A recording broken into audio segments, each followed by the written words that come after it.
Welcome back, students. So today the chapter that we are going to do is class 8's main textbook's first chapter. That is the best Christmas present in the whole world. Something like that, I suppose. Yeah, it is named as the best Christmas present in the world. The story is very interesting. It is very interesting because it is put in the backdrop of World War. आप सबको पता होगा कि world war के को पीछे रखते हुए कई सारी कहानियां लिखी गई हैं। माइकल मॉरपुर्गो इस कहानी के ऑथर हैं और बहुत ही इंटरेस्टिंग सी कहानी है। कहानी में एक फ्लैशबैक भी है। फ्लैशबैक हम कहते हैं जब पीछे का पास्ट का कुछ जब हमें दिखाया जाता है कहानी में या सीरियल में या मूवीज में कई चीजों में। और तारीख के एक तारीख है 26 तारीख और क्रिसमस भी इसके कहानी के पीछे परिप्रेक्ष्य में काफी दिखता है। 26 तारीख को एक लेटर लिखा गया है। काफी सारी चीजें हैं, बहुत इंटरेस्टिंग है। जब हम देखते हैं तो इसमें देखते हैं कि तारीखों का बहुत सिग्निफिकेंस है, इसलिए कुछ तारीख डिस्कस करने के लिए आपको दिया गया है। जैसे आप देख सकते हैं कि आपको एक तारीख दी गई है 4 जुलाई की। लेट मी ये देख सकते हैं आप। ये जो तारीख है जैसे 4 जुलाई 1776, तो ये तारीख है डिक्लेरेशन ऑफ अमेरिकन इंडिपेंडेंस की। फिर आपको है 17 दिसंबर 1903, ये है first flight that Oliver and Wilbur right, जो है राइट ब्रदर्स जिन्हें हम कहते हैं, उन्होंने जो पहली उड़ान भरी थी। 6 अगस्त 1945 हिरोशिमा डे है, जिस दिन हिरोशिमा पे बम गिराया गया था, एटम बम गिराया गया था, जो इंसानियत के लिए काफी खौफनाक और काफी डरावना सा एक दिन है। 30 जनवरी 1948 हम सबको पता होना चाहिए, महात्मा गांधी जी की पुण्यतिथि है। उस दिन महात्मा गांधी जी को असैसिनेट कर दिया गया था। असैसिनेट शब्द का मतलब होता है जब किसी फेमस व्यक्ति को प्लान करके लोग मार देते हैं, तो वो असैसिनेशन कहलाता है। वैसे ही 12 अप्रैल 1961 की भी तारीख है, जिसमें यूरी गैगरिन जो कि रशियन थे और पहले व्यक्ति थे जो कि अर्थ के ऑर्बिट में गए थे। और आखिरी जो सबसे रीसेंट वाला है 1969 20 जुलाई, ये नील आर्मस्ट्रॉन्ग उस दिन मून पर उतरे थे। तो चलिए इन ट्रिवियल फैक्ट्स को छोड़ते हम कहानी पे आते हैं। कहानी बहुत खूबसूरत है। कहानी है फर्स्ट पर्सन नैरेटिव में शुरू होती है, जिसमें जो और फर्स्ट पर्सन नैरेटिव, जैसा कि मैंने आपको पहले ही बताया था, फर्स्ट पर्सन नैरेटिव वो कहानी होती है जिसमें कहानी का पात्र आपको कहानी सुना रहा है, जो आपको कहानी सुना रहा है वो कहानी का पात्र भी हो। थर्ड पर्सन नैरेटिव वो होता है जिसमें कहानी आपको कोई तीसरा बंदा सुना रहा है जो खुद कहानी में मौजूद ना हो। तो ये कहानी शुरू होती है जब ब्रिडपोर्ट में एक रोल टॉप डेस्क दिखता है बंदे को। अब ये रोल टॉप डेस्क क्या होता है, मैं आपको एक रोल टॉप डेस्क दिखाता हूँ। रोल टॉप डेस्क कमोबेश इस तरीके के होते हैं। इनको हम रोल टॉप डेस्क कहते हैं। और ये छोटे छोटे जो है इसमें हिडन ड्रॉर्स भी रहते हैं। तो ये हमारा रोल टॉप डेस्क है। वो रोल टॉप डेस्क काफी दिनों से हमारा ये जो ऑथर है वो ढूंढ रहे थे, पर उनको मिल नहीं रहा था। जो मिल रहे थे वो बहुत महंगे मिल रहे थे, इसीलिए जब उनको एक रोल टॉप मिलता है जिसमें काफी उसका एक पाँव भी थोड़ा सा खराब सा रहता है, उसका आग सी लगी हुई सी रहती है, आग ने नुकसान पहुंचाया रहता है, थोड़ा सा वही दाग रहते हैं स्क्रॉच मार्क्स के, और बहुत सस्ते में मिल रहा होता है। तो हमारा ऑथर सोचते हैं कि नहीं, मुझे तो ये लेना ही होगा, मैं इसको शायद ठीक कर सकता हूँ। एक चैलेंज के रूप में वो उसे ले लेते हैं और फिर उसका रोल टॉप ऊपर का टॉप का पूरा हटा देते हैं, उसके सारे ड्रॉयर्स खोलते हैं। फिर एक ड्रॉयर जो है, एक छिपा हुआ ड्रॉयर रहता है जो कहीं अटक सा जाता है। वो बहुत अच्छे से शराफत से उसे निकालने की कोशिश करते हैं, पर जब कोई चीज शराफत से ना खुले तो हम लोग जनरली क्या करते हैं, हम अपने फिर बल का प्रयोग करते हैं, तो अपने हाथ से काफी जोर से मारते हैं और वो खुल के बाहर आ जाता है। जब वो खुलता है तो उसके अंदर एक टिन का डब्बा होता है। और वो टिन का डब्बा जब वो खोलते हैं, उस टिन के डब्बे के अंदर एक बहुत ही शेकी से हैंड राइटिंग में, एक बहुत ही कांपते हुए से हैंड राइटिंग में एक नोट पेपर था, जिसको सेलो टेप किया हुआ था टॉप से। उसमें लिखा हुआ था, James last letter received January 25 1915। मतलब ये जिम का आखिरी लेटर है जो कि 25 जनवरी 1915 को रिसीव किया गया था। और to be buried with me when the time comes. और वो एक तरीके से एक डिक्लेरेशन था, एक चाहत थी उनकी, जिन्होंने भी रिसीव किया था उस लेटर को, कि ये लेटर उनके साथ ही दफन कर दिया जाए जब वो मौका आएगा। अब ऑथर हमारे जानते हैं कि ये बक्से को खोलना बहुत गलत होगा, पर फिर भी वो जो क्यूरियोसिटी थी उनके अंदर, जो संदेह था, जो सवाल थे, वो कहीं ना कहीं निकल कर आते हैं। जैसे स्क्रपल्स जनरली संदेह को कहते हैं, वो चीज उन पे हावी हो जाती है और वो खोल देते हैं उस लेटर को। लेटर के अंदर मतलब उस पेपर को और बॉक्स को, उसके अंदर एक एनवेलप होता है जिसमें एड्रेस होता है मिस जिम मैकफर्सन का, 12 कॉपर बीचेस ब्रिडपोर्ट का, डॉर्सेट ये जगह है, ये उनका वो एड्रेस रहता है जिस एड्रेस पे वो लेटर भेजा गया है। वो लेटर निकालते हैं, उसको अनफोल्ड करते हैं, मतलब मुड़े हुए लेटर को खोलते हैं।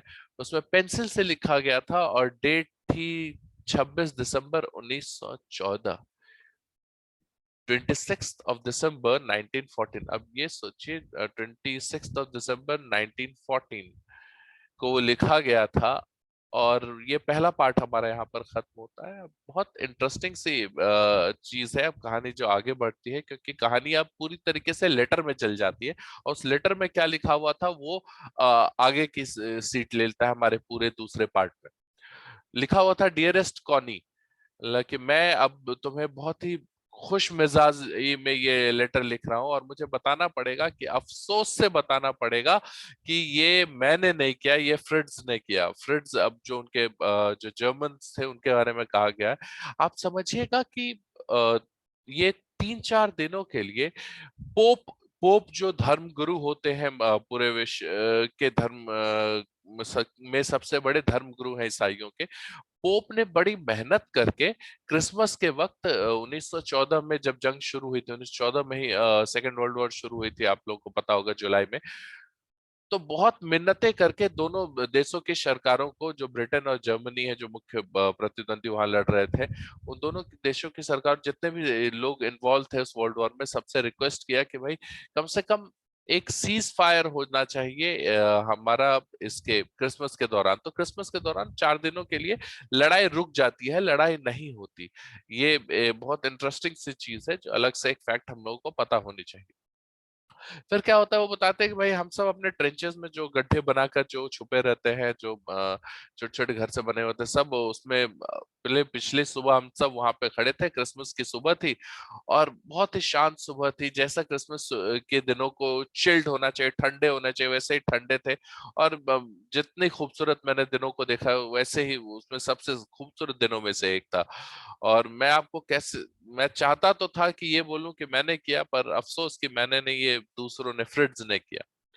तो होता यह है कि भाई उधर से हैप्पी क्रिसमस टॉमी की आवाज आती है उस तरफ से, और ये भी सेम टू यू फ्रिट्ज कहते हैं, दोनों एक दूसरे को कहते हैं। तभी उधर से कुछ ग्रे कोट पहने हुए, इधर खाकी और उधर ग्रे कोट, हम ड्रेसेस की बात कर रहे हैं जो आर्मी लोगों, आर्मी ने दोनों के पहन रखे थे, कि वो लोग आते हैं और बोलते हैं भाई कि वो जब आगे आते रहते हैं तो हमारे ऑथर को थोड़ा, जो हम जिन्होंने लेटर लिखा है उनको थोड़ा सा कंफ्यूजन होता है। बोलते हैं ये ट्रिक हो सकती है, थोड़ा सा संभल के रहो।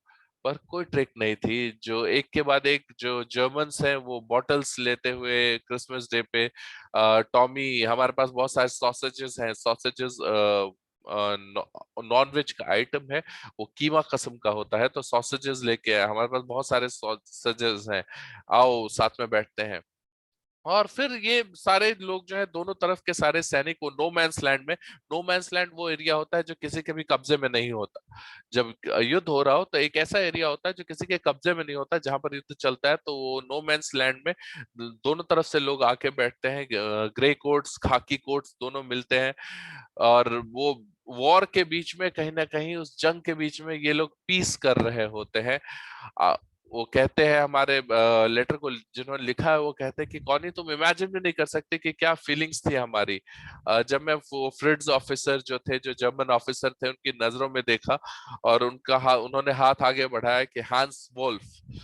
और बहुत खुशमिजाजी से मेरा हाथ मिला और मैंने भी, वो बोले कि मैं डसलडॉर्फ का हूँ, मैंने, और मैं सेलो, सेलो एक इंस्ट्रूमेंट है, जो विंड इंस्ट्रूमेंट है जो बजाया जाता है, तो बोलते हैं कि सेलो बजाता था ऑर्केस्ट्रा में, हैप्पी क्रिसमस।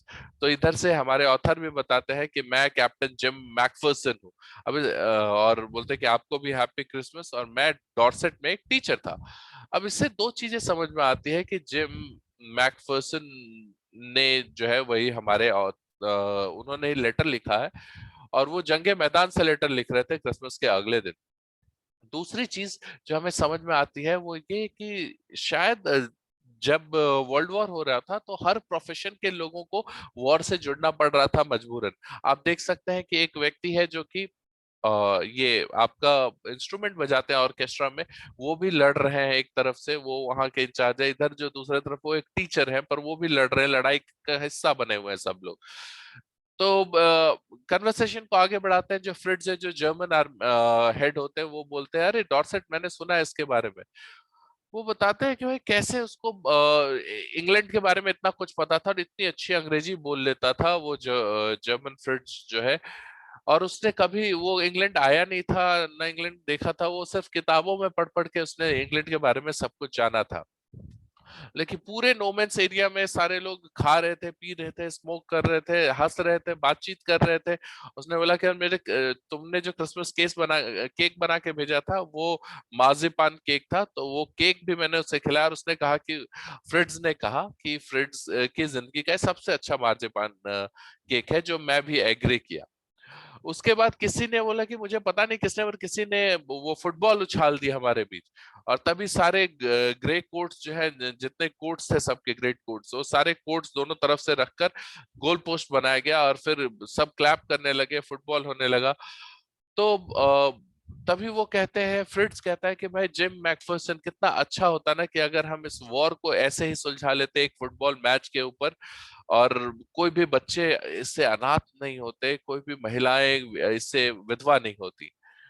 तो मैकफर्सन कहते हैं पर मैं क्रिकेट प्रेफर करता। तो लोग हंसने बोले कि तब तो तुम ही जीतते, क्योंकि जर्मन्स क्रिकेट नहीं खेलते थे, फुटबॉल ही ज्यादा खेलते थे। फिर वो लोग हंसने लगे और गेम देखने लगे। उस गेम के दौरान सारे लोग चीयर कर रहे थे, ये लोग भी चीयर कर रहे थे। वो पाँव हिला हिला कर, हाथ हिलाकर वो मूवमेंट बेसिकली रख रहे थे, ताकि उस ठंड में उन्हें ज्यादा ठंड महसूस ना हो। वो लोग गेम देखते हैं, फ्रिट्ज जीत जाते हैं 2-1 गोल से। पर हैंस वॉल्फ जनरसली कहते हैं कि हमारा गोल जो था वो ज्यादा वाइड था उनके कंपैरिजन में, इसीलिए ये फेयर नहीं है कि हम लोग जो जीत गए। फिर वक्त आता है, पता ही नहीं चलता कैसे वो वक्त खत्म हो जाता है, गेम खत्म होता है, जो सॉसेजेस थे वो खत्म हो चुके हैं, जो रम अपना शेयर कर रहे थे ब्रिटिश सोल्जर्स, वो खत्म हो चुका था, और वो सब खत्म हो जाते। फिर वो सारे एक दूसरे को बाय बाय कहते हैं, और ये विश करते हैं कि ये फाइट जल्द से जल्द, ये वॉर जल्द से जल्द खत्म हो जाए, जिसमें हैंस वुल्फ कहते हैं कि मैं, मेरे ख्याल से हर सोल्जर दोनों तरफ का यही चाहता है कि वॉर जल्द से जल्द खत्म हो जाए। दोनों ना चाहते हुए भी एक दूसरे को अलविदा कहते हैं, एक आगे जाके एक बार पलट के भी एक दूसरे को इशारा करते हैं, सलाम करते हैं, एक दूसरे को सलामी देते हैं, और दोनों अपने अपनी तरफ चले जाते हैं।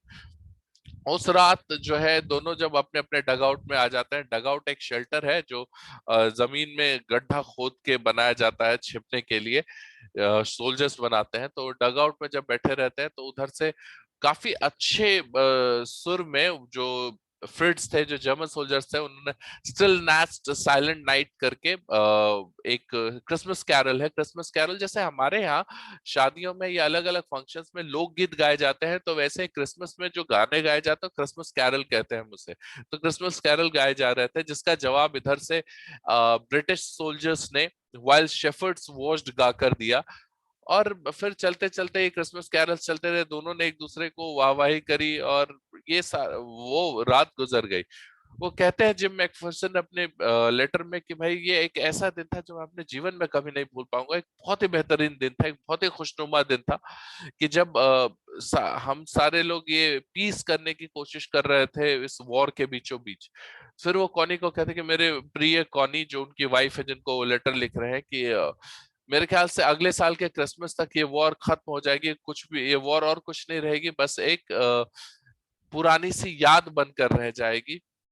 पर मुझे, क्योंकि मुझे पता है कि आज जो हुआ है यहाँ पर, जो दोनों आर्मीज पीस चाहती हैं, दोनों आर्मीज में से कोई लड़ना नहीं चाहती, तो हम जल्द ही साथ होंगे, मुझे इस बात का यकीन है। Your loving gym. यहाँ पर लेटर खत्म होता है, पर आपको एक मजेदार बात ये याद रखनी होगी कि हम बात कर रहे हैं 2014 की। तो 2014 में शुरू तो होता है वर्ल्ड वॉर, पर आपको पता होना चाहिए कि वर्ल्ड वॉर खत्म नहीं होता 2014 में। ये सिर्फ एक शुरुआत होती है, वर्ल्ड वॉर 4-5 साल तक चलता है। तो इसीलिए जो वो प्रिडिक्शन थी उनकी, वो शायद पूरी नहीं हो पाई। और वो जो चाहते थे कि भाई आपका क्या कहते हैं, वो जो चाहते थे कि वो जल्द मुलाकात हो पाए, वो मुलाकात शायद नहीं हो पाई, हम इतना समझ पा रहे हैं। तो जब हम आगे बढ़ते हैं, कहानी को और आगे देखते हैं, जब हम तीसरे पार्ट में आते हैं, तो ये लेटर पढ़ के, लेटर को फोल्ड करके हमारे जो ऑथर हैं वो उसको रख देते हैं केयरफुली उसी एनवेलप के अंदर। पर पूरी रात भर उनके अंदर छटपटाहट रही और वो जगे रहे। सुबह जब वो उठते हैं तो उनको पता रहता है कि उनको क्या करना है। वो तुरंत ब्रेडपोर्ट जाते हैं कुछ मील दूर, और फिर वो हाउस नंबर 12 कॉपर बीच, जो एड्रेस दिया गया था उस लेटर में, वो उस एड्रेस को ढूंढते हैं। उस एड्रेस पे पहुंचते हैं तो देखते हैं कि उसकी छत जल चुकी है, रूफ टूट चुकी है, जो विंडोज हैं वो भी खराब हो चुके हैं। तो घर अब में अब कोई रहता नहीं, तो वो बगल, जो next door, house next door, जो बगल वाला घर होता है, वहां जाकर पूछते हैं वेयर अबाउट्स, मतलब कहाँ मौजूद है वो। तो उनके वेयर अबाउट्स पूछते हैं मिसेस मैकफर्सन के। तो वो बूढ़ा व्यक्ति जो स्लीपर्स में, मतलब चप्पल पहनकर बाहर आए थे, वो कहते हैं कि हाँ मैं जानता था उन्हें, बहुत प्यारी सी महिला थी, पर थोड़ा सा उनका मानसिक संतुलन शायद ठीक नहीं था, कुछ कुछ उनके दिमाग में चलता रहता था। पर उनकी उम्र में ऐसा अलाउड है, वो कर सकती हैं, क्योंकि वो 101 साल की हो चुकी हैं। वो इस घर में ही थी जब इस घर में आग लगी। और क्योंकि जब फायर, किसी को पता नहीं फायर लगा कैसे, क्योंकि शायद वो जो कैंडल्स इस्तेमाल करती थी उनसे आग लग गई होगी, क्योंकि इलेक्ट्रिसिटी का वो इस्तेमाल नहीं करती थी, उन्हें लगता था इलेक्ट्रिसिटी महंगी होती है। और जो फायरमैन थे वो एक बिल्कुल सही वक्त पे आके किसी तरीके से उन्होंने उन्हें बचा लिया। पर अब वो यहाँ नहीं रहती, वो एक नर्सिंग होम में रहती है, बर्लिंगटन हाउस में, डॉर्चेस्टर रोड में, जो कि शहर के दूसरी तरफ है। वो तुरंत हमारे ऑथर जो है वो फिर वहां से निकलते हैं, वहां पहुंचते हैं, उस जगह पे पहुंच जाते हैं। वहां देखते हैं क्रिसमस ट्री लगा हुआ है, क्योंकि आज क्रिसमस है, क्रिसमस का दिन है। और वो मिसेस मैकफर्सन वो जाते हैं वहां, सारे लोग जो है टोपी पहने रहते हैं, वो कोन वाली जो टोपी होती है, जो क्रिसमस हैट जिसे हम कहते हैं, वो पहने रहते हैं। यहाँ तक कि वार्डन भी, वो वार्डन से मिलते हैं, बताते हैं मिस मैकफर्सन से मैं मिलने आया हूँ, मैं उनका दोस्त हूँ। तो वो देखते हैं कि भाई वो वार्डन बताती है उन्हें कि भाई चलिए, वो यहाँ पे मौजूद नहीं है, वो आज कुछ अलग सा ही वो व्यवहार कर रही हैं, कुछ ज्यादा ही खोई हुई से है। तो मुझे लगता है कि वो आपको देख के बहुत खुश होंगी, तो क्योंकि उनकी कोई फैमिली बची नहीं है। तो वो लेकर उन्हें पहुंचती है वहां पर, वहां छोड़ देती है और चली जाती है। देखते हैं हमारे ऑथर के व्हील चेयर में, देखिए जैसे ये तस्वीर आप देख सकते हैं, इस तस्वीर से आप समझने की कोशिश कीजिए कि व्हील चेयर पे वो बूढ़ी सी औरत, जिनका इनकी 101 साल उम्र हो चुकी है, वो बैठी हुई है। तभी वो उनको देखते हैं और बोलते हैं हेलो, मैं आप। तो वो जब हेलो बोलते हैं तो कोई ध्यान नहीं देती उन पे, उनको कोई इंटरेस्ट नहीं था, ना ही वो उनको पहचानती थी। बोलता है कि हैप्पी क्रिसमस कॉनी। अब याद कीजिए, कॉनी वही संबोधन है जो उनके लिए उनके हस्बैंड इस्तेमाल करते थे। तो और वो कहते, आगे भी कहते हैं कि मैं, मुझे लगा कि ये तुम्हारा है, वो उस लेटर को दिखाते हुए कहते हैं मुझे लगा ये तुम्हारा है। और जैसे ही जो वो कह रहे थे, तो उनकी जो आंखें थी उस लेडी की, ओल्ड लेडी की, वो कभी उन हमारे ऑथर के चेहरे से हटी ही नहीं। वो उनको कह रहे थे, उन्होंने वो टिन बॉक्स खोला, दिखाया, और उनकी आंखें चमक गई, और वो कह हैप्पीनेस से, खुशी से भर गई। वो कहती हैं कि भाई, ये पूरा एक्सप्लेन करते हैं कैसे वो डेस्क इनके पास आया, कैसे वो लेटर इनके पास आया, वो सारी चीजें। फिर सडनली वो आराम से वो अपने फिंगर टिप से वो सहलाती रहती हैं उस लेटर को। फिर अचानक से वो उनका हाथ पकड़ लेती है हमारे ऑथर का, और उनकी आंखों में आंसू आ जाते हैं। बोलते हैं तुमने मुझे कहा था कि तुम क्रिसमस तक आ जाओगे प्यारे, पर बोले कि भाई ये दुनिया का सबसे अच्छा क्रिसमस प्रेजेंट है, और पास आओ जिम, यहाँ बैठ जाओ। समझिए वो उनको जिम कह के संबोधित कर रही है, क्योंकि वो शायद उन्हीं को जिम समझ रही है गलती से, क्योंकि उनका मानसिक संतुलन थोड़ा हिला हुआ है। वो जाके उनके बगल में बैठ जाते हैं, उनके गाल को चूमते हैं, बोलते हैं कि मैं तुम्हारे लेटर को अक्सर पढ़ा करती थी, हर दिन पढ़ती थी, क्योंकि मैं तुम्हारी आवाज को अपने दिमाग में महसूस करना चाहती थी।